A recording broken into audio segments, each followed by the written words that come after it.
Hello friends, welcome to MINGDA 3D printer.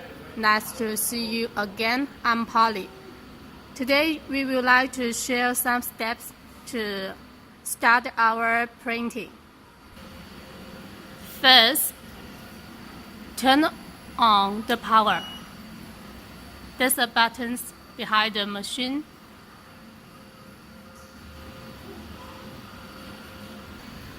Then we can put the SD card into the machine.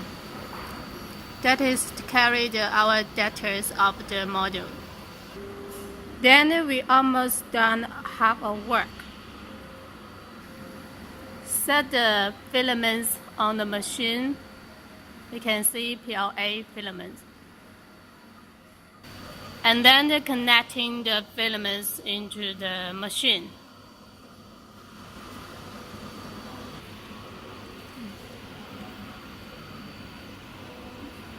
Then operating the LCD touch screen.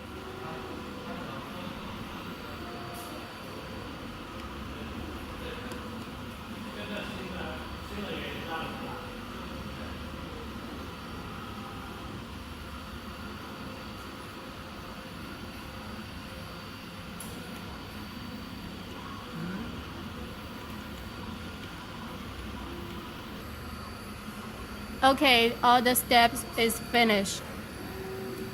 It's very easy, right? Okay, see you next week.